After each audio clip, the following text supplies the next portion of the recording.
Hello friends, welcome back to the next lecture. આપણે આગળના lecture જે છે એમાં તમને જણાવેલું હતું ઇન્ટ્રોડક્ટરી પાર્ટમાં કે નીટ જે છે એના ક્રેશ કોર્સમાં આપણે ટૂંક સમયમાં જે છે એક નવા સ્વરૂપ જે છે આપણે વિડીયો જે છે એની શરૂઆત કરશું. તો સૌથી પહેલા તમારું બધાનું સ્વાગત છે. નીટ જે છે એના 45 ડેઝ જે છે એના જૂનમાં આજે પહેલા દિવસે આપણે નીટનો કોર્સ શરૂ કરી જઈ રહ્યા છીએ. એમાં તમારું બધાનું હાર્દિક કરું છું. નીટ ક્રેશ કોર્સ ડે 1 જેમાં આગળ મેં તમને કીધું હતું એ પ્રમાણે આપણે યુનિટ 1 જે છે એનું ચેપ્ટર 1 ધ લિવિંગ વર્લ્ડ જે છે એનું આપણે આજે રિવિઝન કરશું. બરાબર, એટલે આઈ હોપ મેં તમને કીધેલું હતું, તમે બધા પ્રિપેર્ડ હશો. મેં એવું કીધું હતું કે એનસીઆરટીમાં તમારે આખું ચેપ્ટર જે છે એ અગાઉ રીડ કરી નાખવાનું છે. તમે રીડ કર્યું હશે એનું જ આપણે રિવિઝન કરવાના છીએ અને સાથે સાથે કેટલુંક થોડુંક એડિશનલ પાર્ટ જે મેં મારી રીતે એડ કરેલો છે, બરાબર, એ પણ તમારા સાથે જોતા જવા છે. બરાબર, એટલે લેટ્સ સ્ટાર્ટ. સૌથી પહેલા જુઓ, યુનિટ 1 જે છે એમાં જેટલા સાયન્ટિસ્ટો આવેલા છે એક સાથે બધા અમે કમ્બાઇન યુનિટ 1 ના બધા ભેગા કરેલા છે અને દરેક સાયન્ટિસ્ટ જે છે એના વિશે સામાન્ય માહિતી જે છે એમાં લીધેલી છે. તમને ખ્યાલ છે નીટમાં દર વર્ષે એક ક્વેશ્ચન જે છે સાયન્ટિસ્ટનો આવે છે, એટલે એના અંતર્ગત આપણે મેઇન પાર્ટ જે છે એમાં પાડેલા છે. જુઓ તો સૌથી પહેલું સ્ટાર્ટ કરીએ એમાં, તો સૌથી પહેલા સાયન્ટિસ્ટ છે ડે 1 જે છે એમાં આપણે એ પ્રમાણે લઈએ અર્નેસ્ટ મેયર. બરાબર, અર્નેસ્ટ મેયર 20મી સદીના ડાર્વિન તરીકે ઓળખાય છે, જેનું નામ છે 20મી સદીના ડાર્વિન. જાતિ વિશેનો જેણે સૌપ્રથમ જૈવિક ખ્યાલ આપ્યો, બાયોલોજીમાં જાતિ શું કહેવાય, સ્પીસીસ, એના વિશે સૌથી પહેલું કહેનાર વૈજ્ઞાનિક છે અર્નેસ્ટ મેયર. બીજું છે ટ્રિપલ ક્રાઉન ઓફ બાયોલોજી. બરાબર, મતલબ કે એવા સાયન્ટિસ્ટ છે જેને બાયોલોજી માટે ટોટલ 3 એવોર્ડ જે છે એનાથી એને સન્માનિત કરાયેલા છે, એટલે એનું નામ છે બીજું ટ્રિપલ ક્રાઉન ઓફ બાયોલોજી, જે અર્નેસ્ટ મેયર જે છે એના ફાળે જાય છે. બરાબર, સેકન્ડ સાયન્ટિસ્ટ છે જ્હોન રે, જાતિ શબ્દ આપનાર. બરાબર, આ ખાસ યાદ રાખજો કે જાતિ શબ્દ આપનાર વૈજ્ઞાનિક જ્હોન રે છે અને જાતિ વિશેનો ખ્યાલ જે છે જે આપ્યો છે, જાતિ શું છે, બરાબર, એ બધું એના માટે આવશે અર્નેસ્ટ મેયર. બરાબર, અને નેક્સ્ટ જે છે કેરોલસ લિનિયસ. કેરોલસ લિનિયસ જે છે એના વિશે તમે ચેપ્ટર જે છે આગળ 2 માં પણ ભણી ગયા છો અને આપણે આગળ આવી ગયું છે એ પ્રમાણે દ્વિનામી નામકરણ પદ્ધતિ જે છે આપનાર વૈજ્ઞાનિક આપણે ભણી ગયા છીએ એ પ્રમાણે કે જેમાં પ્રજાતિ પહેલું હોય છે, બીજું જાતિ હોય છે, દ્વિનામી નામકરણ પદ્ધતિ આપી. સાથે સાથે વર્ગીકરણ વિદ્યાના પિતા, ફાધર ઓફ ધ ટેક્ઝોનોમી જે છે તરીકે ઓળખાય છે. કૃત્રિમ વર્ગીકરણ પદ્ધતિ સૌથી સાદી જે છે કે વનસ્પતિની બાહ્યાકાર વિદ્યા જે છે એના આધારે વનસ્પતિ કેવી દેખાય છે એના આધારે સૌથી પહેલું વર્ગીકરણ વૈજ્ઞાનિકે આપેલું છે. બરાબર, એના પછી સિસ્ટમ ઓફ નેચર નામની બુક જે છે એને પ્રકાશિત કરેલી હતી સૌપ્રથમ, ને એના વિશે જે કાંઈ પણ વર્ગીકરણ શું છે, માહિતી છે, એના વિશે આપનાર વૈજ્ઞાનિક હતા કેરોલસ લિનિયસ. એના પછી નેક્સ્ટ છે સર જુલિયન હક્સલી. બરાબર, મોડર્ન ટેક્ઝોનોમી ન્યૂ સિસ્ટેમેટિક્સ. બરાબર, આ ખાસ યાદ રાખવાનું છે. ન્યૂ સિસ્ટેમેટિક્સ ગુજરાતીમાં અર્થ હશે નૂતન વર્ગીકરણ પદ્ધતિ અથવા આધુનિક વર્ગીકરણ પદ્ધતિ આપનાર.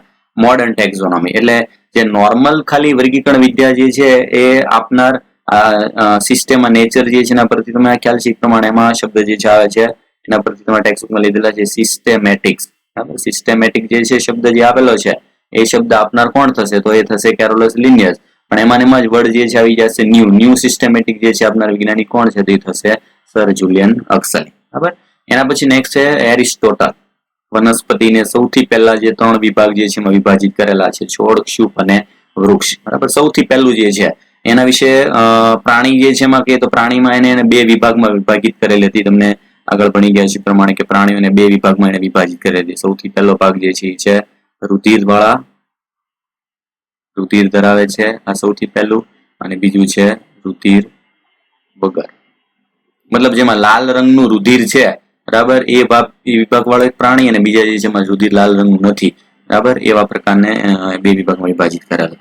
બીજું છે ફાધર ઓફ બાયોલોજી. બરાબર, બાયોલોજી જે છે એના પિતા તરીકે ઓળખાય છે. સાથે સાથે ઝૂલોજી જે છે એના પણ પિતા તરીકે ઓળખાય છે. એટલે કે ઝૂલોજી મતલબ થશે પ્રાણીશાસ્ત્ર. પ્રાણીશાસ્ત્રના પિતા તરીકે ઓળખનાર વૈજ્ઞાનિક એરિસ્ટોટલ. બરાબર, નેક્સ્ટ એના પછી છે થિયોફેસ્ટસ. થિયોફેસ્ટસ જે છે આગળ આવી ગયું કે આ ફાધર ઓફ બોટની થશે. બરાબર, જેમ આગળ પ્રાણીશાસ્ત્ર છે એમાં થશે વનસ્પતિ શાસ્ત્ર, અને વનસ્પતિ શાસ્ત્ર જે છે એના પિતા તરીકે ઓળખાનાર વૈજ્ઞાનિક થશે થિયોફેસ્ટસ. RH વિટેકર આવી ગયું, 5 સૃષ્ટિ વર્ગીકરણ આપેલી છે. એના પછી લુઈ પાશ્ચર. બરાબર, જેણે વાયરસનો અર્થ આપેલો છે ઝેર. બરાબર, એક એવું ઝેરી રસાયણ, બરાબર, કે જે નુકસાનકારક છે, રોગ પ્રયા કરે છે, એટલે વાયરસ નામના પહેલા વૈજ્ઞાનિક. એના પછી આવે છે ડીજે ઇવાનોસ્કી. બરાબર, જેને TMV ટોબેકો મોઝેક વાયરસ જે છે એની શોધ કરેલી છે. એવી જ રીતે બેઇઝેરિનેક MW ઝેરી જીવંત રસાયણ, બરાબર, જે નેક્સ્ટ આગળના વર્ષમાં જે છે આ ક્વેશ્ચન પૂછાઈ ગયો. કોન્ટાજિયમ વાઇવમ ફ્લુઇડ જે છે એનો મતલબ શું થાય? તો આ જે કોન્ટાજિયમ વાઇવમ ફ્લુઇડ જે છે એ આપનાર શબ્દ જે છે MW બેઇઝેરિનેક. એવી રીતે WM સ્ટેનલી નામના વૈજ્ઞાનિક જેણે સૌપ્રથમ વાયરસ જે છે એને સ્ફટિકમય બનાવી શકાય એવી માહિતી આપી અને એવું જણાવ્યું કે વાયરસ જે છે એમાં પ્રોટીન આવેલું છે, પ્રોટીનના આધારે આપણે એનું સ્ફટિક સ્વરૂપ બનાવી શકીએ. નેક્સ્ટ ટીઓ ડાયનર જે છે એને વિરોઇડ નામના સૂક્ષ્મજીવ જે છે એની શોધ કરી અને જણાવ્યું કે વિરોઇડ જે છે એ બટાટામાં ગ્રંથિલ રોગકારક તરીકે વર્તે છે. બરાબર, potato spindle disease. Potato spindle disease જે છે આપનાર જે છે બરાબર કે જે વિરોઇડના લીધે થાય છે કેનાર વૈજ્ઞાનિક છે સૌપ્રથમ ટીઓ ડાયનર.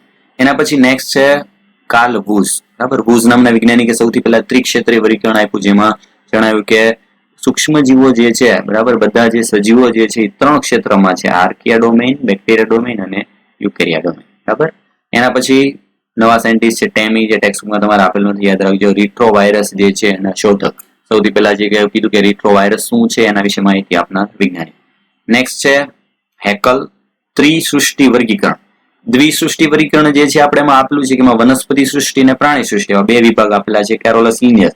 પણ 3 સૃષ્ટિ આપનાર વૈજ્ઞાનિક જેમાં એને 3 વિભાગ લીધા, એક પ્રોટિસ્ટા, વનસ્પતિ અને પ્રાણી. એટલે મતલબ એક પ્રોટિસ્ટા શબ્દ જે છે આપનાર સૌપ્રથમ જે છે વૈજ્ઞાનિક થશે હેકલ. નેક્સ્ટ છે લ્યુવનહોક, બરાબર, જેણે બેક્ટેરિયા જે છે એની શોધ કરી. એટલે બેક્ટેરિયા જે છે એની માહિતી આપનાર સૌથી પહેલા વૈજ્ઞાનિક.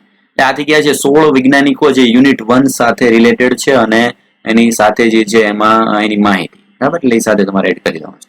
એના પછી નેક્સ્ટ સૌથી પહેલું જે ભાગ જે છે આપણે જઈ રહ્યા છે એ છે ચેપ્ટર 1. બરાબર, એમાં શરૂઆત થાય છે સજીવની વ્યાખ્યા, મતલબ સજીવ એટલે શું.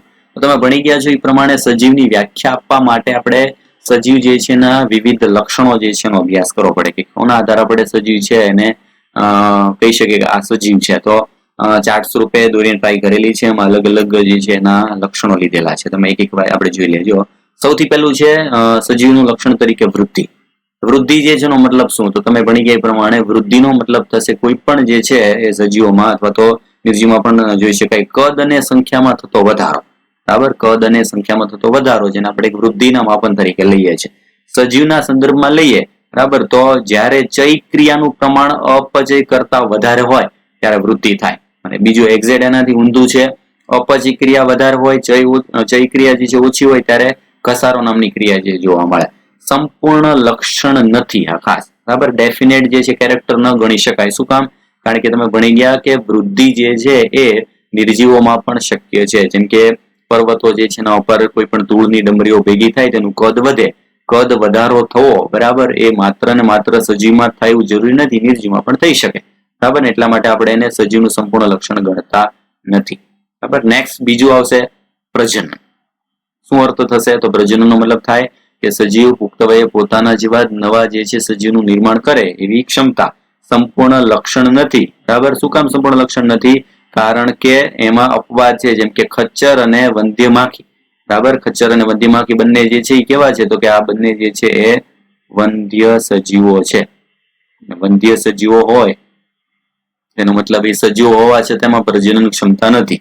એટલે પ્રજનન કરી શકે બરાબર એને જ સજીવો કહેવાય એવું આપણે કહી શકીએ નહીં. બરાબર, ક્વેશ્ચન જે છે એમાં પૂછાય કે સજીવોમાં પ્રજનન એનું મુખ્ય અને ડેફિનેટ લક્ષણ છે તો એ વાક્ય ખોટું થશે. બરાબર, કારણ કે એવા અપવાદ માટેના ખચ્ચર અને વંધ્ય માખી જે છે મનુષ્યમાં પણ જે છે વંધ્ય જાતિ જે જોવા મળે છે, એટલે એનું સંપૂર્ણ લક્ષણ નથી. નેક્સ્ટ લઈએ ચયાપચય, મતલબ કે મેટાબોલિઝમ. મેટાબોલિઝમ જે છે શું થશે?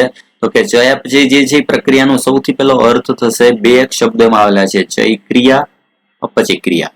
ચય ક્રિયા જે છે એનો મતલબ થશે બધી જ શરીરમાં થતી એક સાથે સંશ્લેષણાત્મક ક્રિયાઓ. શરીરમાં જેટલી પણ ક્રિયાઓ એવી થાય કે જેમાં કંઈક ને કંઈક નવું બનતું હોય આવી બધી ક્રિયાને કહેવાય સંશ્લેષણાત્મક ક્રિયા. સેમ એનાથી ઊંધું છે અપચય ક્રિયા, મતલબ કે વિઘટનાત્મક ક્રિયાઓ કે જેમાં શરીરમાં કંઈક ને કંઈક વિઘટન થતું હોય, બંધ તૂટતા હોય.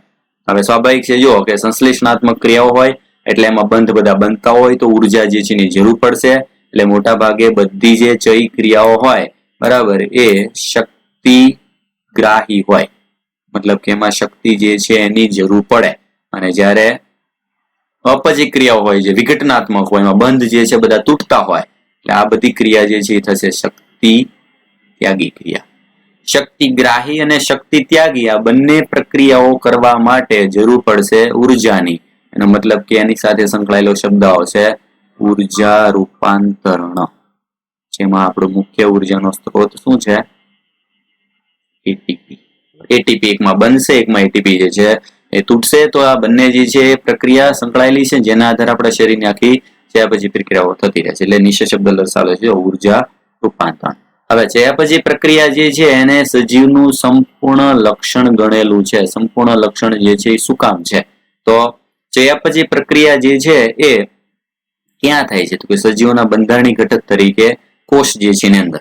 હવે તમે જાણો છો પ્રમાણે કે દરેક સજીવ હોય એનો નાનામાં નાનો એકમ જે છે ઘટક છે એ કોષ તરીકે લઈએ છે. મતલબ કે સજીવોને એક ચોક્કસ જે છે એનું દૈહિક આયોજન હોય છે. દૈહિક આયોજન હોય એનો મતલબ એના શરીરના બંધારણમાં કોષ આવેલો હોય, અને દરેક કોષ જે છે એની અંદર આ પ્રક્રિયા થતી જ હોય. જે પછી પ્રક્રિયા થાય નહીં એવું ક્યારે બને નહીં.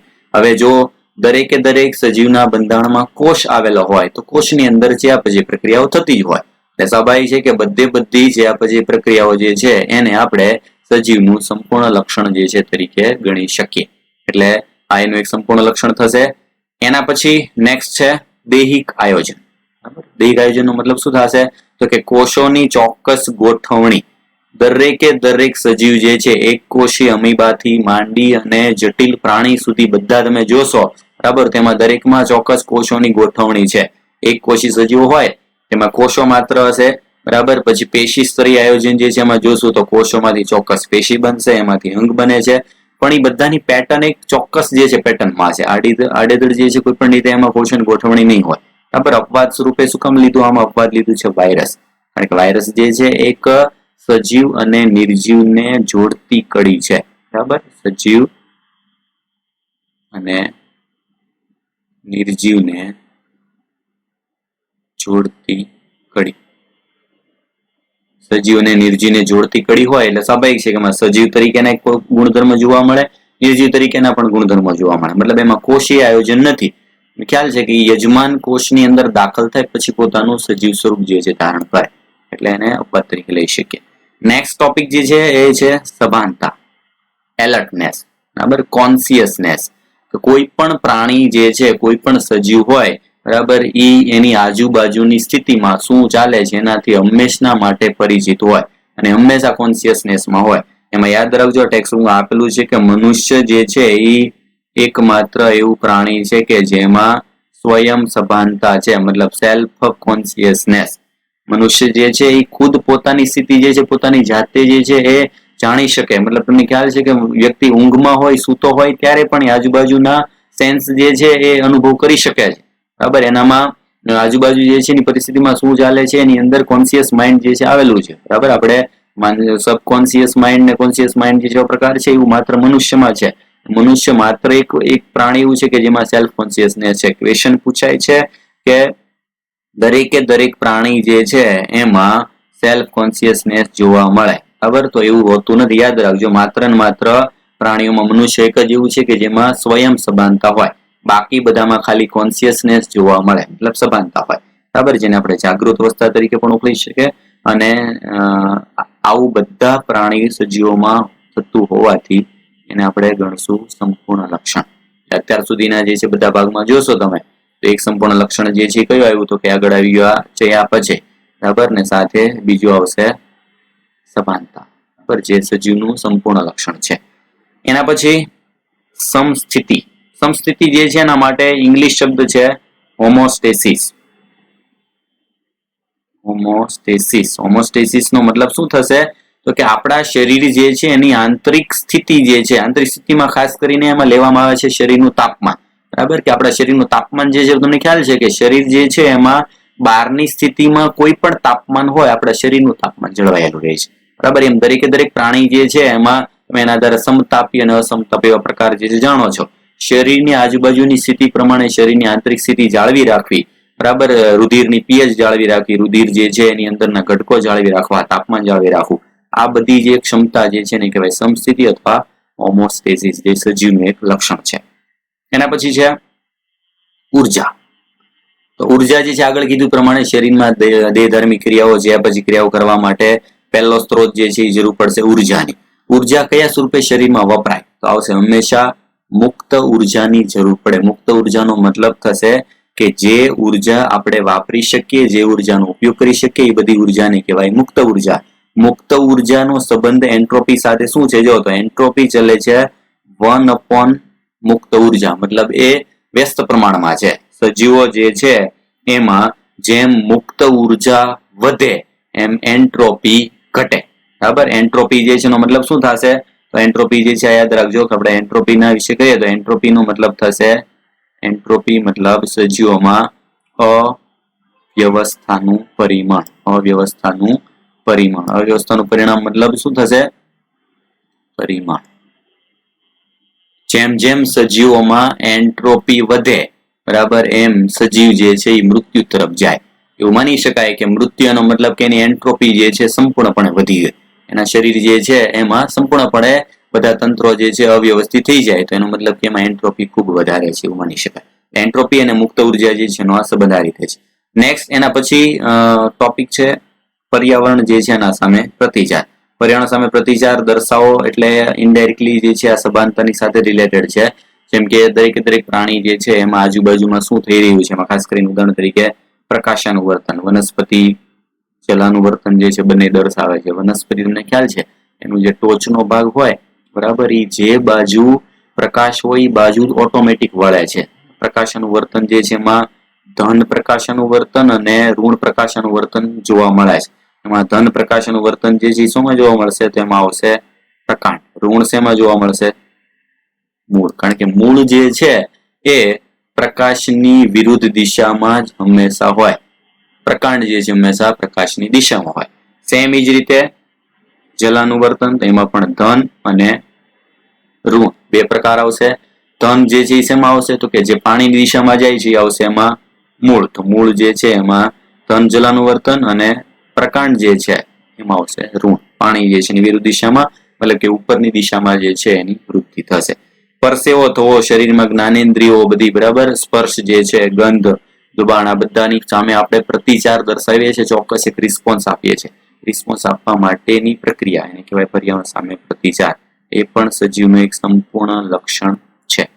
અને લાસ્ટલી એ અનુકૂલન. અનુકૂલન જે છે મતલબ શું થશે કે સજીવ જે છે એને મેક્સિમમ જે પરિસ્થિતિ છે એની સામે ટકી રહેવા માટે એના શરીરમાં જે કંઈ પણ ફેરફાર છે એ દર્શાવે છે, અથવા તો એ અનુકૂલન સાધવા માટે જે કંઈ પણ જૈવિક, રાસાયણિક કે ભૌતિક ફેરફાર કરે છે એ બધી પ્રક્રિયા, ઉદાહરણ તરીકે અમે લીધું છે શીત નિદ્રા, ગ્રીષ્મ નિદ્રા, બરાબર. પંખી જે છે એના પંજા, પંખીના પંજા મતલબ પક્ષીઓ હોય તો એની ડાળી જે છે એમાં પકડવા માટે એના હાથના ચોક્કસ જે છે એના પગ જે છે એમાં એના પંજાની એક ચોક્કસ પેટર્ન દર્શાવેલી છે, એના દ્વારા પકડ મજબૂત બનાવી. શું કામ? તો કે એની બેલેન્સ માટે જે છે ને એક વિકસાવેલું અનુકૂલન છે. એટલે વૃદ્ધિ, પ્રજનન, ચયાપચય, દૈહિક આયોજન, સભાનતા, સમસ્થિતિ, ઉર્જા, પર્યાવરણ પ્રત્યે પ્રતિચાર, અનુકૂલન, આ બધા લક્ષણ જે છે એ જેમાં જોવા મળે એને આપણે સજીવ તરીકે ગણી શકીએ, બરાબર. આ સજીવ જે છે એની એક વ્યાખ્યા થશે. એટલે એમાં કયા કયા સંપૂર્ણ લક્ષણ છે, કયા કયા સંપૂર્ણ નથી, એ રીતે તમારે યાદ રાખવાનું છે. એના પછી નેક્સ્ટ ટોપિક ટેક્સ્ટબુક પ્રમાણે આવે છે સજીવ વિશ્વમાં વિવિધતા. એટલે સૌથી પહેલા તો કે હાલના તબક્કે વિશ્વમાં 1.7 થી 1.8 મિલિયન, બરાબર, એનો મતલબ કેટલો થશે? તો કે એનો અર્થ થશે 17 થી 18 લાખ. 17 થી 18 લાખ જેટલી જાતિ જે છે એ ઓળખાયેલી છે, બરાબર. અને એમાંની 1.7 અને 1.8 જે છે એમાંથી અંદાજિત એપ્રોક્સિમેટલી જે છે પ્રાણીઓની સંખ્યા છે 1.25 મિલિયન, વનસ્પતિઓ જે છે એની સંખ્યા છે 0.5 મિલિયન, બરાબર. હાલના તબક્કે આટલી જાતિ, કુલ આટલી જાતિ જે છે ઓળખાયેલી છે. એટલે આંકડાકીય માહિતી યાદ રાખવાની છે. નેક્સ્ટ આવે છે નામકરણ. નામકરણ જે છે એનો મતલબ શું કામ? તો કોઈ પણ સજીવને આપણે ઓળખવું હોય તેનું નામ ચોક્કસ હોવું જોઈએ, એના આધારે જ આપણે એને ઓળખી શકીએ. નામકરણ કરવા માટે સૌથી પહેલું મેઇન મહત્વની જરૂરિયાત વાળો ભાગ છે વૈજ્ઞાનિક નામકરણ, અને એને રિલેટેડ ભાગ દ્વિનામી નામકરણ પદ્ધતિ કેરોલસ લિનિયસ નામના વૈજ્ઞાનિકે આપેલી છે. એના નિયમો જે છે યાદ રાખવાના છે. નિયમોમાં અમુક હિન્ટ બાકી ભાગ જે છે ટૂંકમાં દર્શાવ્યો છે કે આખી નિયમો જે છે એમાં ભાષા કઈ હોય તો લેટિન ભાષા, એને ઇટાલિકમાં છાપવામાં આવે છે. બે નામનો ઉપયોગ થાય એટલે એને દ્વિનામી નામકરણ પદ્ધતિ કીધી. પ્રથમ નામ જે છે પ્રજાતિ હોય, બીજું નામ જે છે જાતિ હોય. પ્રથમ પ્રજાતિમાં પહેલો અક્ષર જે છે કેપિટલ હોય, જાતિમાં બધા અક્ષર જે છે સ્મોલ લેટર હોય. બરાબર. અને નીચે એને આપણે હેન્ડ રિટન લખતા હોય તો નીચે આડી લીટી કરવામાં આવે છે અને ઘણી વખત પાછળ ટૂંકું નામ લખેલું હોય છે. બરાબર. દાખલા તરીકે જીયા મેઝ એલ. તો આ જે ભાગ જે છે જીયા શું થશે? પ્રજાતિ, મેઝ થશે જાતિ, એલ જે છે થશે મકાઈ જે છે એના વૈજ્ઞાનિક નામમાં એનું લિનિયસ જે છે એને આપેલું સંક્ષિપ્ત નામ. બે સંસ્થાના નામ international code four botanical nomenclature જે વનસ્પતિઓ માટે વૈજ્ઞાનિક નામકરણ કરનાર સંસ્થા, એ જ રીતે ICZN પ્રાણીઓ માટે. બરાબર. International code four ઝૂઓલોજીકલ nomenclature. પૂરું નામ યાદ રાખવાનું છે, કોણે નામ આપેલા છે. નેક્સ્ટ કેટલાક અપવાદ છે વૈજ્ઞાનિક નામકરણ જે છે એમાં. દાખલા તરીકે ભારતીય કોબરા જે છે સાપ છે એમાં એનું પ્રજાતિ અને જાતિ બે નામ સરખા છે, નાજા નાજા. ઉંદર જે છે એનું વૈજ્ઞાનિક નામ રેટસ રેટસ. બરાબર. તેનો મતલબ કે મોટા ભાગે પ્રાણીઓ હોય બરાબર એમાં બંને નામ સમાન હોઈ શકે. યાદ રાખજો, વનસ્પતિમાં પ્રજાતિ અને જાતિ બંને નામો ક્યારેય સમાન હોતા નથી મોટા ભાગે. બરાબર. પ્રાણીઓ જે છે એમાં આવું હોઈ શકે. વનસ્પતિમાં પ્રજાતિ જાતિ બે નામ સમાન નથી હોતા. પ્રાણી જે છે ઉદાહરણ તરીકે આપ્યું છે એમાં કોબરા અને ઉંદર જે છે એમાં બંને નામ સમાન હોઈ શકે. બરાબર. હવે જો ત્રીજું છે, ઘણી વખત બે નામ જે છે એની સાથે સાથે ઘણી વખત ત્રીજું નામ પણ આપેલું છે. જેમ કે મનુષ્ય જે છે એનું વૈજ્ઞાનિક નામ બરાબર આ થશે મનુષ્ય. તો મનુષ્યનું વૈજ્ઞાનિક નામમાં હોમો સેપિયન્સ સેપિયન્સ. પછી એકેસિયા આ થશે બાવળ. બાવળ જે છે એનું વૈજ્ઞાનિક નામ છે એકેસિયા નિલોટિકા ઇન્ડિકા. પછી ત્રીજું ખ્યાલ આવી જાય ગોરીલા. ગોરીલા ગોરીલા ગોરીલા 3 વખત. તો આ બે નામમાં પહેલું થશે આ બધા ત્રણેય ભાગ જે છે પ્રજાતિ, આ થશે જાતિ. ત્રીજું નામ જે શબ્દ ઉપયોગ થતો હોય એ છે જાતિની પેટા જાતિ, જેને આપણે કહીએ છીએ જાત. વેરાયટી વનસ્પતિમાં, પ્રાણી જે છે એના માટે શબ્દ છે ઉપજાતિ. મતલબ મનુષ્યનું ઉદાહરણ લઈએ તો પ્રથમ જે સેપિયન્સ શબ્દ આવે છે હોમો પછીનો એ જાતિ થશે, આ થશે ઉપજાતિ. વનસ્પતિના સંદર્ભમાં એકેસિયા પ્રજાતિ, નિલોટિકા જાતિ અને ઇન્ડિકા જે છે એની થશે જાત અથવા તો વેરાયટી. એટલે આવી રીતે ઘણી વખત 3 નામ જે છે એનો પણ ઉપયોગ થાય. એમાં જાતિની કોઈ પણ પેટા જાતિ હોય તેનો પણ ઉપયોગ કરી શકાય. નેક્સ્ટ જે છે એ છે વર્ગીકરણ. વર્ગીકરણ જે છે ટોપિકમાં સૌથી પહેલા વર્ગીકરણ વિદ્યા, ઇંગ્લિશ નામ છે ટેક્ઝોનોમી. ટેક્ઝોનોમી જે છે શબ્દ આપનાર વૈજ્ઞાનિક એપી કેન્ડોલે 1813 એટલે વૈજ્ઞાનિક નામ યાદ રાખવાનું છે. કેન્ડોલે નામના વૈજ્ઞાનિક જે છે સૌથી પહેલા વર્ગીકરણ જે છે એની માહિતી આપી. વર્ગીકરણ કરવા માટે મૂળભૂત 4 જે છે તબક્કા છે, જેમ કે લક્ષણીકરણ, ઓળખ વિધિ, વર્ગીકરણ, નામકરણ. બરાબર. આ વર્ગીકરણ વિદ્યાના મુખ્ય જે છે આ 4 તબક્કા છે: કેરેક્ટરાઇઝેશન, આઈડેન્ટિફિકેશન, ક્લાસિફિકેશન અને નોમેનક્લેચર. ટેક્સ્ટબુક પ્રમાણે આ તમારે યાદ રાખવાના છે કે કયા કયા 4 જે છે એ મૂળભૂત પ્રક્રિયાઓ છે જે વર્ગીકરણ વિદ્યા ટેક્ઝોનોમી માટે જરૂરી છે. તો 4 મુદ્દા. બરાબર. એના પછી વર્ગીકરણના પ્રકાર વિશે જોઈ લે ટૂંકમાં. તો સૌથી પહેલો પ્રકાર છે કૃત્રિમ વર્ગીકરણ, જે કેરોલસ લિનિયસ આપેલું છે. નેક્સ્ટ છે કુદરતી વર્ગીકરણ, જેના 2 પ્રકાર લીધા, નોન ફાઇલોજિનેટિક અને બીજો પ્રકાર છે ફાઇલોજિનેટિક. ફાઇલોજિનેટિક નો મતલબ થશે કે જેમાં ઉદ્વિકાસનો આધાર લેવામાં આવે. કોઈ પણ પ્રાણી કે વનસ્પતિ જે છે એનો ભૂતકાળ જોવામાં આવે કે એના અશ્મિઓ જે છે એના આધારે ભૂતકાળ, એના પૂર્વજો કોણ છે પૂર્વજોના આધારે લેવામાં આવે. બરાબર. જેમાં પૂર્વજોનો ઉપયોગ થતો હોય તો એ થશે ફાઇલોજિનેટિક. નોન ફાઇલોજિનેટિકમાં ઇતિહાસને ધ્યાનમાં લેવાતો નથી. એ બંને થશે કુદરતીના પ્રકાર. ત્રીજો પ્રકાર છે ફિનેટિક અથવા આંકડાકીય. બરાબર. કમ્પ્યુટર માહિતીના આધારે જે વર્ગીકરણ કરવામાં આવતું એ બધું ફિનેટિક વર્ગીકરણ તરીકે ઓળખાય. બરાબર. હવે નેક્સ્ટ ટોપિક છે વર્ગીકરણની કક્ષાઓ. મુખ્ય 7 કક્ષાઓ. બરાબર. જેને ઓબ્લિક કેટેગરી તરીકે પણ ઓળખી શકાય, આવશ્યક કક્ષાઓ તરીકે પણ ઓળખી શકાય. મતલબ શું થશે કે કોઈ પણ જે છે આપણે સજીવનું વર્ગીકરણ કરવું હોય એ વર્ગીકરણ કરવા માટે આ મિનિમમ જે છે આ 7 કક્ષાનો તો ઉપયોગ કરવો જ પડે, એ સૌથી જરૂરી છે. એટલે આ જે છે એને સૌથી મહત્વની 7 ઓબ્લિક અથવા તો આવશ્યક કક્ષાઓ નામ આપે. કઈ કઈ 7 કક્ષાઓ છે? તેમાં ક્રમમાં જે હતી પ્રમાણસર પેલું જાતિ, પ્રજાતિ, કુળ, ગોત્ર, વર્ગ, સમુદાય અથવા વિભાગ અને છેલ્લે સૃષ્ટિ. આ ટોટલ જે છે એ 7 કક્ષાઓ જે છે વર્ગીકરણમાં ઉપયોગમાં લેવામાં આવે. બીજું જો એમાં વચ્ચે આપેલું છે જેમ કે વધારાની કક્ષાઓ, ઉપવિભાગ, શ્રેણી, ઉપકુળ, ઉપજાતિ, જાતિ, જાતિથી પણ આ થશે જાત. બરાબર, જાત જે છે આપણે આગળ કીધું પણ કે જાતિની પેટા જે છે ભાગ હોઈ શકે જાત, ઉપજાતિ, ઉપકુળ તરીકે, કુળ જે છે એનો એક પેટા વિભાગ હોય તો ઉપકુળ તરીકે લઈ શકાય. એટલે એ વધારાની કક્ષાઓ છે, બધા વર્ગીકરણમાં વપરાતી નથી. એના પછી એક એક ભાગ જે છે ટેક્સ્ટ બુકનો અગત્યનો ભાગ જે છે ઉદાહરણ પ્રમાણે લેવાનું છે એ છે વર્ગીકૃત શ્રેણી, ઇંગ્લિશ નામ થશે હાયરેસી. વર્ગીકરણની કક્ષાઓ, કક્ષા માટે શબ્દ છે ટેક્ઝોન. બરાબર, મતલબ કે એક એક સ્ટેપ. સ્ટેપ જે છે એ શું છે તો કે જાતિ, પ્રજાતિ, કુળ, ગોત્ર, વર્ગ, શ્રેણી બધા કક્ષા. આવી કક્ષાઓની ઉતરતા કે ચડતા ક્રમમાં આપણે એક શ્રેણી બનાવીએ એને કહેવાય વર્ગીકૃત શ્રેણી. હવે એ સાથે સાથે એક જે છે એ કક્ષાઓ જોઈએ. સૌથી પહેલું થશે જાતિ.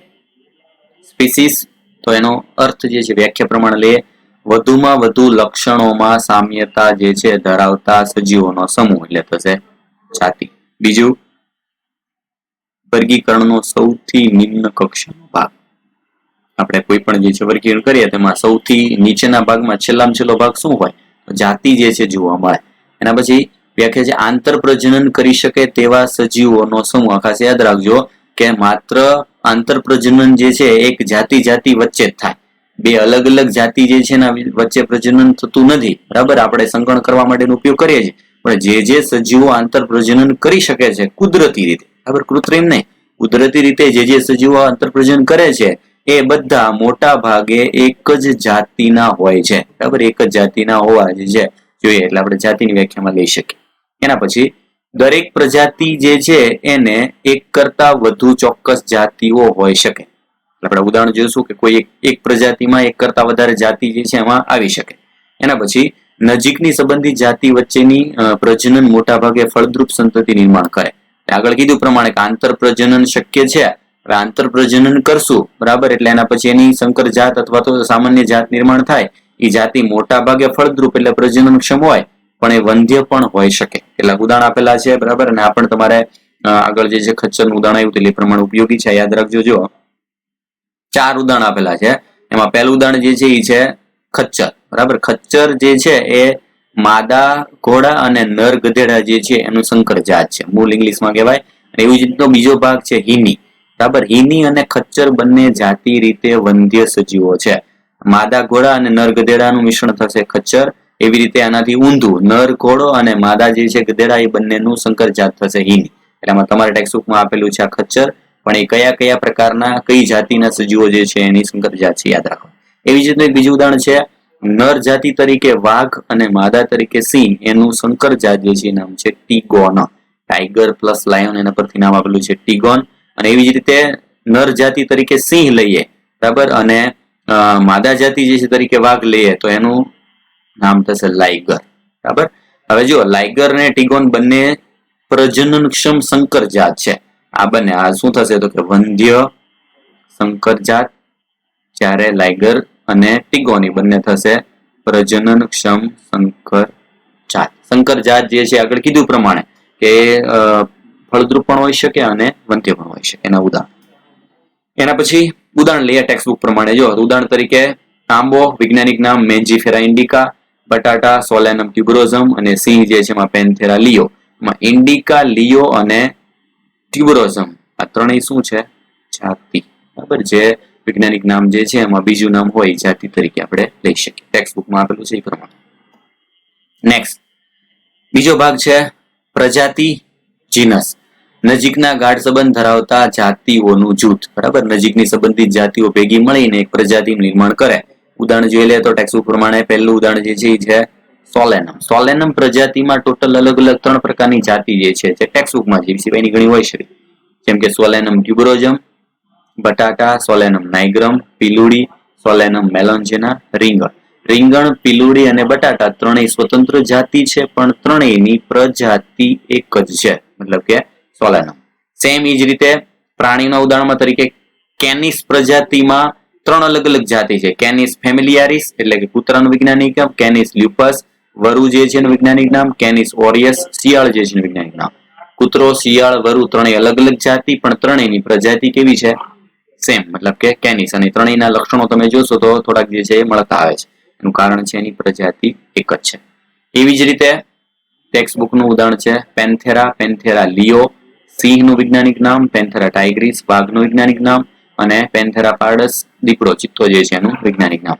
આ ત્રણેય જાતિ જે છે એ એક જ પ્રજાતિની છે, એટલે ત્રણેયમાં સામ્યતા છે.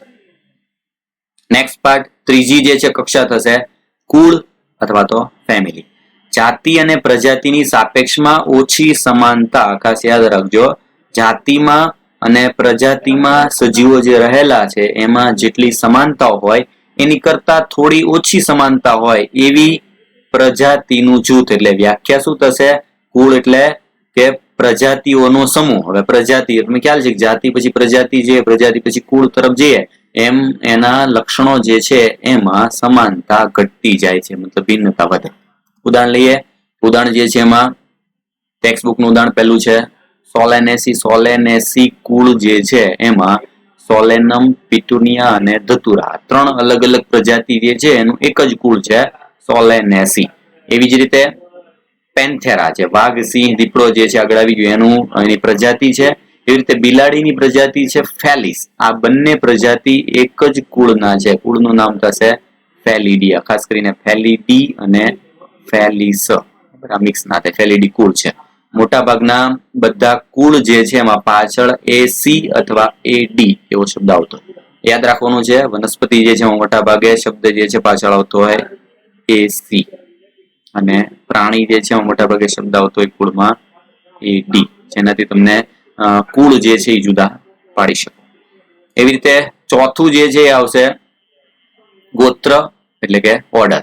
સમાન લક્ષણો ધરાવતા કુળ ભેગા મળી બરાબર અને ગોત્ર જે છે એનું નિર્માણ કરે. કુળ બધા ભેગા થાય અને એનો સમૂહ બરાબર એ થશે. ઉદાહરણ તરીકે પોલિમોનિયલ્સ વનસ્પતિનું એક ગોત્ર છે, જેમાં સોલેનેસી અને કોનવોલ્યુલેસી બંને કુળ જે છે એ ભેગા મળી અને એક જ ગોત્ર જે છે પોલિમોનિયલ્સ નિર્માણ કરે. અથવા તો એવું કહી શકીએ કે પોલિમોનિયલ્સ ગોત્ર જે છે એમાં બે અલગ અલગ કુળ આવેલા છે, સોલેનેસી અને કોનવોલ્યુલેસી. સેમ બીજું ઉદાહરણ છે કાર્નિવોરા માંસાહારી બરાબર ગોત્ર, જેમાં ફેલિડી કુળ અને કેનિડી. કૂતરો જે છે એનું કુળ થશે કેનિડી. વાઘ, સિંહ, દીપડો, બિલાડી આ બધા સજીવો જે છે એનું કુળ હતું ફેલિડ. ફેલિડી અને કેનિડી જે છે બંને કાર્નિવોરા એટલે કે માંસાહારી જે છે એ ગોત્રમાં આવેલા સજીવો બરાબર. એટલે કાર્નિવોરા ગોત્ર એમાં આવેલા બંને કુળ. નેક્સ્ટ લઈએ વર્ગ બરાબર. પાંચમું જે છે એ શ્રેણી થશે વર્ગ. વર્ગ અથવા તો ક્લાસ જે છે નજીકના ગોત્ર જે છે એનો સમૂહ. એટલે આગળ આપણે જોતા જઈએ છીએ પ્રમાણે ક્રમ જે છે આ રીતે આવતો જશે. જાતિ, જાતિ જે છે એનો સમૂહ થશે પ્રજાતિ, પ્રજાતિ જે છે એનો સમૂહ થશે કુળ, કુળનો સમૂહ થશે ગોત્ર અને ગોત્રનો સમૂહ થશે વર્ગ, વર્ગનો સમૂહ થશે સમુદાય અથવા વિભાગ અને છેલ્લે સૃષ્ટિ. આ જે ક્રમ જે છે પ્રમાણે આપણે જેમ જેમ નીચે તરફ જશું એમ સજીવો જે છે વધતા જશે અને સાથે સાથે એમાં ભિન્નતા વધતી જશે. ઉદાહરણ લઈએ. વર્ગ જે છે સસ્તન. કયા કયા ગોત્રનો સમૂહ છે? તો પ્રાઇમેટા. પ્રાઇમેટા ગોત્ર કોનું છે? વાનર, ગોરિલા, ગિબન, મનુષ્ય. આ બધા જે પ્રાણીઓ જે છે એક જ ગોત્રના છે, જે પ્રાઇમેટા તરીકે ઓળખાય. પ્રાઇમેટનો મતલબ થાય શરૂઆત જે છે એમાં વિકાસ પામેલા એક જટિલ પ્રાણીઓ. કાર્નિવોરા વાઘ, સિંહ, બિલાડી, કૂતરો આ બધા જે છે કાર્નિવોરા ગોત્રના છે. ગોત્ર બંનેનું અલગ અલગ હોવા છતાં એ બધા એક જ વર્ગના છે. સસ્તન શું થાય? સ્તનધારી બધા પ્રાણીઓ બરાબર, જે બચ્ચાને પોષણ આપવા માટે સ્તનગ્રંથિ ધરાવે છે, બંનેમાં કોમન છે, એટલે મતલબ કે એક જ વર્ગ જે છે એના પ્રાણી થશે. નેક્સ્ટ એ જ રીતે ઉદાહરણ છે દ્વિદળી. વર્ગ દ્વિદળી વનસ્પતિ, એમાં અલગ અલગ રોઝેલ્સ, પોલિમોનિયલ્સ, સેપિન્ડલ્સ. અલગ અલગ ત્રણ ગોત્ર. ગુલાબનું ગોત્ર થશે રોઝેલ્સ, બટાટાનું પોલિમોનિયલ્સ, આંબો જે છે એનું સેપિન્ડલ્સ. એ બધા એક જ વર્ગના જે છે એ વનસ્પતિ છે, જેમ કે વનસ્પતિ નામ વર્ગ થશે દ્વિદળી. નેક્સ્ટ સમુદાય. આગળ આવી ગયું પ્રમાણે સમુદાય શું થશે? તો કે વર્ગ જે છે એનો સમૂહ. ઉદાહરણ આપેલું છે ટેક્સ્ટ પ્રમાણે મેરુદંડી, મત્સ્ય, ઉભયજીવી, સસ્તન, વિહંગ આ બધા વર્ગ જે છે એક જ મેરુદંડી જે છે સમુદાયના લઈ શકાય. મેરુદંડીનો મતલબ શું થશે? કે જેમાં આવેલું હોય પૃષ્ઠ બાજુએ પોલું નળાકાર ચેતાતંત્ર. બરાબર, પોલું નળાકાર ચેતાતંત્ર ધરાવતો એક ભાગ જે એક દંડ સ્વરૂપે આવેલી રચના છે જે મેરુદંડ તરીકે ઓળખાય છે. બરાબર, એના પછી છેલ્લું લાસ્ટ, બરાબર, જે સૌથી ઉચ્ચ કક્ષાની શ્રેણી ગણી શકાય વર્ગીય શ્રેણી જે છે એનો ભાગ છે સૃષ્ટિ, જે બધા સજીવો અથવા તો સમુદાય જે છે વિભાગ જે છે એનો સૌથી ઉપરની કક્ષાનો ભાગ. ટૂંકમાં આપેલું છે આગળ મેં કીધી પ્રમાણે જાતિથી સૃષ્ટિ તરફ જઈએ તો સજીવોની સંખ્યા વધે, ભિન્નતા વધે અને સામ્યતા ઘટે. બરાબર, વર્ગકો માટે વપરાતા પ્રત્યય જે છે લીધેલા છે કે જેમાં તમને પૂછાય કે દાખલા તરીકે કોઈ પણ વિભાગ જે છે તો એમાં વિભાગમાં શું હોય તો વિભાગમાં પાછળ ફાઈટાઓ શબ્દ આવતો હોય, ઉપવિભાગ જે છે એમાં ફાઈટીના જે છે શબ્દ આવતો હોય, વર્ગ જે છે એમાં ઓપ્સિડા, ફાઈસી અથવા એઈ શબ્દ આવતો હોય, ગોત્ર હોય બધામાં એલ્સ આવતો હોય જેમ કે ઉદાહરણ આવી ગયું આગળ પોલીમોનિયલ્સ. બરાબર, ને કુળમાં પાછળ એસી અથવા એડી જે છે એવો વર્ડ આવતો હોય. એટલે આ શબ્દ યાદ રાખવાના છે, એના આધારે તમે અસંગત કયું સંગત કયું છે એ પ્રમાણે ક્વેશ્ચન પૂછાય છે. બરાબર, અને લાસ્ટ બધી જે છે બધા સજીવોની એક વર્ગીકૃત શ્રેણી દર્શાવી છે. દાખલા તરીકે સૌથી પહેલું મનુષ્ય તો સેપિયન્સ જે છે થશે જાતિ, હોમો પ્રજાતિ, કુળ હોમોનિડી, પ્રાઇમેટા ગોત્ર, સસ્તન વર્ગ, છેલ્લે સમુદાય જે છે મેરુદંડી અને સૃષ્ટિ પ્રાણી. સેમ એ જ રીતે કરમાખી, આંબો અને ઘઉં આ બધામાં જે નામ આપેલા છે ટેક્સ્ટબુકમાં બોક્સ આપેલું છે, યાદ રાખવાનું છે. ક્વેશ્ચન જે છે એ રીતે પૂછાય છે નીચેનામાંથી કયું સંગત છે અસંગત. તો દાખલા તરીકે આવી રીતે ઓપ્શન હોય હોમોનિડી, મસ્કીડી, એનાકાર્ડી, એસી અને પોએલ્સ, તો બાકીના ત્રણ જે છે કુળ થશે, પોએલ્સ જે છે એ અલગ પડી જશે, એટલે એ પ્રમાણે ક્વેશ્ચન આના પરથી પૂછાય છે. બરાબર, આમાંથી મોટા ભાગે સિમ્પલ ક્વેશ્ચન પૂછતા હોય છે. નેક્સ્ટ, વર્ગીકરણના સાધનો. બરાબર, વર્ગીકરણ જે છે કરવા માટેની એક મહત્વની જરૂરિયાત વાળા ભાગ છે ટેક્ઝોનોમિકલ એડ. એટલે આપણે વર્ગીકરણ જે છે કરવા માટે કઈ કઈ બાબતની જરૂર પડે, એમાં સૌથી પહેલો ભાગ જે છે લીધેલો છે કે જેમાં નિર્જીવ ભાગ જે છે વર્ગીકરણ કરવા માટે જે નિર્જીવ નમૂનાઓનો સંગ્રહ કરતો ભાગ જે છે એમાં આવશે પહેલું વનસ્પતિ સંગ્રહાલય એટલે કે હર્બેરિયમ, અને બીજું છે ખાલી સંગ્રહાલય એટલે કે મ્યુઝિયમ. સજીવો જ્યાં જીવંત સજીવોના નમૂના જે છે ઉછેર કરી રાખેલા હોય એવા વર્ગીકરણ સાધનો છે વનસ્પતિ ઉદ્યાન, બોટનિકલ ગાર્ડન, પ્રાણી ઉદ્યાન જે છે અથવા ઝૂલોજિકલ પાર્ક. અને અન્ય સહાયક ભાગ જે છે કે જેને આપણે કહીએ છીએ ઓળખ ચાવી એટલે કે આઈડેન્ટિફિકેશન કી. આઈડેન્ટિફિકેશન કી જે છે એમાં કયા કયા આવશે? ફ્લોરા, મેન્યુઅલ્સ, મોનોગ્રાફ અને કેટેલોગ. એના પરથી આપણે વર્ગીકરણ કરી શકીએ. એક એક બધા ફટાફટ જોઈ લે. બરાબર, એમાં સૌથી પહેલું છે વનસ્પતિ સંગ્રહાલય અથવા તો હર્બેરિયમ. હર્બેરિયમ શબ્દ આપનાર જે છે લિનિયસ. હર્બ શબ્દનો મતલબ જ થશે વનસ્પતિ જે છે એનો એક નાનો ભાગ. વનસ્પતિ જે છે એનો એક નાનો ભાગ છોડ જે તરીકે લઈએ. નિશ્ચિત કદના પૂઠા પત્ર જે છે એના ઉપર નમૂનાને એકત્ર કરી સૂકવી અને દાબન કરી અને વર્ગીકરણ પદ્ધતિ પ્રમાણે ગોઠવવાની પ્રક્રિયા. હવે હર્બેરિયમ શું હોય? હર્બેરિયમ જે છે એમાં એક ચોક્કસ કદનું પૂઠું લેવાનું હોય. બરાબર, એમાં કોઈ પણ છોડ જે છે એને એ પ્રમાણે ગોઠવી દેવામાં આવે કે જેથી કરીને એના અભ્યાસ જે છે કરી શકાય અને જમણી બાજુના એની અલગ અલગ ડિટેલ જે છે માહિતી લખેલી હોય. બરાબર, એને ચિપકાવી દેવામાં આવે અને એના નામકરણ પ્રમાણે જે છે એનું સંગ્રહ કરવાની પદ્ધતિ. બરાબર, જે વનસ્પતિ સંગ્રહાલય હર્બેરિયમ તરીકે ઓળખાય. હર્બેરિયમ પત્ર જે છે એમાં જમણી બાજુ નીચેના બાજુ ખૂણામાં દર્શાવવામાં આવતી માહિતી કઈ કઈ હોય? તો માહિતી ટેક્સ્ટ પ્રમાણે લીધી પ્રમાણેમાં એકત્ર કરવાની તારીખ લખેલી હોય, કઈ તારીખે નમૂનો લીધેલો છે, જગ્યા ક્યાંથી નમૂનો લીધેલો છે, વનસ્પતિનું અંગ્રેજી નામ, એનું સ્થાનિક નામ, એનું વૈજ્ઞાનિક નામ, એનું કુળ, એનું ગોત્ર, એ બધી માહિતી હોઈ શકે. અને છેલ્લે એકત્ર કરનારનું નામ કે આ માહિતી કોણે એકત્ર કરેલી છે. આના પરથી ક્વેશ્ચન જે છે નીટમાં આગળના વર્ષે પૂછાઈ ગયેલો છે ક્વેશ્ચન કે નીચેનામાંથી કયું હર્બેરિયમ જે છે એમાં હોતું નથી, માહિતી કઈ નથી લખેલી હોતી. વનસ્પતિની ઊંચાઈ એક ઓપ્શન આપેલો હતો, વનસ્પતિની ઊંચાઈ જો ઓપ્શન કોઈ એમાં હોતો નથી. બરાબર, એટલે આ યાદ રાખવાનું. નેક્સ્ટ છે હર્બેરિયમ જે છે ની જાળવણી. હર્બેરિયમ જાળવણી કરવા માટે હર્બેરિયમ પૂઠા જે છે ચોંટાડી આપણે એમાં જે વનસ્પતિ રાખેલી હોય એ બગડી ના જાય ફૂગથી, એના ઉપર એક છંટકાવ કરવામાં આવતું રસાયણ છે 0.1% જે છે મર્ક્યુરિક ક્લોરાઇડ નું દ્રાવણ જે છે સ્પ્રે કરવામાં આવે જેથી કરીને એને ફૂગ ન લાગે. બરાબર, એમાં એનો છંટકાવ કરવામાં આવે. કેટલાક વિશ્વના જાણીતા હર્બેરિયમ જે છે આપેલા છે, મતલબ કે જ્યાં અલગ અલગ વનસ્પતિ જે છે એના નમૂનાઓને સંગ્રહ કરી અને રાખેલા હોય. ઉદાહરણ જેમ કે રોયલ બોટેનિકલ ગાર્ડન વિશ્વનું સૌથી મોટું હર્બેરિયમ છે. હવે જો બોટનિકલ ગાર્ડન શબ્દ આવ્યો એટલે યાદ રાખજો, બોટનિકલ આપણે ભણવાના છે ગાર્ડન, આગળ વનસ્પતિ જે છે ઉદ્યાન એનું પણ નામ છે, એટલે બંનેમાં સેમ ઉદાહરણ આવશે. ક્યુ નામ છે વિસ્તારનું, ઇંગ્લેન્ડમાં આવેલું આખા વિશ્વનું સૌથી મોટું herbarium. Herbarium of the museum of natural history Paris, બરાબર. એ બીજું central national herbarium Shivpur Kolkata ખાતે ઇન્ડિયામાં આવેલું છે. Herbarium of national botanical research institute Lucknow India ખાતે આવેલું. એટલે આ અગત્યના કેટલાક હર્બેરિયમ જે છે જાણીતા વિશ્વ લેવલના અને ઇન્ડિયા, નામ યાદ રાખવાના છે, કઈ જગ્યાએ આવેલું છે, જોડકામાં પૂછી શકે. નેક્સ્ટ, સંગ્રહાલય અથવા તો મ્યુઝિયમ. સૌથી પહેલું શેના માટે હોય? નિર્જીવ. નિર્જીવ નમૂના જે છે એના માટે સંગ્રહ કરવામાં આવતો એક બીજો ભાગ છે સંગ્રહાલય. વનસ્પતિ કે પ્રાણીઓના નમૂના જે છે એનો અભ્યાસ હેતુ, પણ નમૂના કયા હશે? ખાસ નિર્જીવ. નમૂનાની જાળવણી કરવા માટે સંગ્રાહક દ્રાવણ પ્રિઝર્વેટિવ્સનો ઉપયોગ થાય છે, જેથી કરીને અંદર નમૂનાઓ જે છે બગડી ના જાય. કીટકો હોય તો કીટકોને કીટ બોક્સ જે છે એમાં રાખવામાં આવે અને એક ચોક્કસ પ્રકારના પ્રવાહીમાં ડુબાડેલું હોય છે, જેથી કરીને એમાં ફૂગ ના લાગી જાય, બગડી જાય. મોટા પ્રાણી અને વિહંગ જે છે કે સસ્તન જેવા બધા પ્રાણી હોય એને સ્ટફિંગ પદ્ધતિ દ્વારા સાચવવામાં આવે. સ્ટફિંગ પદ્ધતિ શું છે તમે મળી ગયા?